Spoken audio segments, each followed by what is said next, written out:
Hello everyone, আশা করি সবাই ভালো আছেন। আমার লাস্ট ভিডিওতে আমি আপনাদেরকে একটা শিপিং এজেন্সি সাজেস্ট করেছিলাম, যাদের মাধ্যমে আপনারা বাইরের দেশ থেকে প্রোডাক্ট বাংলাদেশে আনতে পারবেন এবং বাংলাদেশ থেকে বাইরের দেশে আপনারা প্রোডাক্ট পাঠাতে পারবেন। সো ওই ভিডিওতে আমি আপনাদেরকে বলে দিয়েছিলাম যে আমার নেক্সট ভিডিওতে আমি আপনাদেরকে দেখিয়ে দিব তাদের যে মোবাইল অ্যাপটা আছে সেটা আপনারা কিভাবে ইউজ করবেন, এবং আজকের ভিডিওতে আমি আপনাদেরকে A to Z এক্সপ্লেইন করব কিভাবে আপনারা তাদের যে মোবাইল অ্যাপ সেটা ইউজ করবেন।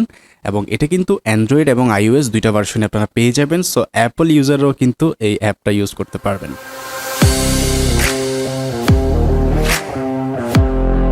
সো সর্বপ্রথম যখন আপনারা এই অ্যাপে আসবেন, আপনাদের এখানে একটা অ্যাকাউন্ট করতে হবে, সাইন আপ করতে হবে, অথবা যদি অলরেডি একটা অ্যাকাউন্ট করা থাকে তাহলে আপনারা সিম্পলি আপনাদের ফোন নাম্বার দিয়ে লগ ইন করতে পারবেন। সো স্ক্রিনে আশা করি আপনারা দেখতে পাচ্ছেন এখানে আপনার ইউজার নেম, ইমেল, পাসওয়ার্ড দিয়ে আপনারা একটা সাইন আপ করতে হবে, একটা অ্যাকাউন্ট তৈরি করতে হবে। যদি আমার মতো আপনাদের অলরেডি একটা অ্যাকাউন্ট থেকে থাকে তাহলে কিন্তু আপনারা জাস্ট ফোন নাম্বার দিয়েও কিন্তু লগ ইন করতে পারবেন। আমি এখানে আমার ফোন নাম্বারটা দিয়ে দিচ্ছি, যেটা দিয়ে আমি অলরেডি একটা অ্যাকাউন্ট এখানে করেছি। সো এখন আমার ফোনে একটা ওটিপি আসবে, যেই ওটিপি থেকে আমি ভেরিফাই করব আমার অ্যাকাউন্টটা 021। আমি জাস্ট ভেরিফাই করে দিচ্ছি এবং খুব সহজেই কিন্তু ভেরিফাই করে আপনারা ফোন নাম্বার দিয়ে কিন্তু এখানে লগ ইন করতে পারবেন। এরকম একটা ইন্টারফেস কিন্তু আপনাদের সামনে চলে আসবে।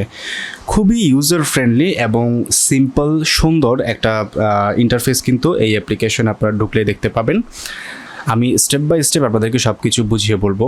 সর্বপ্রথম আপনারা যখন রেজিস্ট্রেশন করবেন অথবা এখানে লগ ইন করবেন, আপনাদের কিন্তু অটোমেটিক্যালি একটা ইউনিক কোড জেনারেট হয়ে যাবে, যেটা হচ্ছে আপনাদের নামে।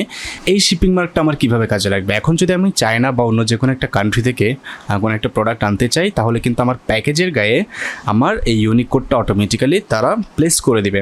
আমি যখন এখান থেকে আমার একটা অর্ডার বুক করব, আমি আপনাদেরকে অবশ্যই এখান থেকে কীভাবে অর্ডার করবেন সেটা দেখিয়ে দিব। তার আগে একটু শর্টকাটে বলে রাখি, সেটা হচ্ছে আপনারা যখন এখানে অর্ডার করবেন, আপনাদের পার্সেলটা যখন ওরা বাংলাদেশে নিয়ে আসবে, সেই পার্সেলের গায়ে কিন্তু আপনার এই ইউনিক কোডটা লেখা থাকবে এবং আপনার নামটাও কিন্তু লেখা থাকবে। সো এটা করার ফলে তারা কিন্তু খুব সহজে আপনার প্রোডাক্টটা ট্র্যাক করতে পারবে, আপনার পার্সেলটা খুব সহজে কিন্তু চিনতে পারবে এই প্রোডাক্টটা কার, এই পার্সেলটা কোথায় যাবে। সো রেজিস্ট্রেশন, লগ ইন এবং ইউনিক কোড সম্পর্কে আশা করি আপনারা বুঝতে পারছেন। দেখা হচ্ছে পরের পর্বে।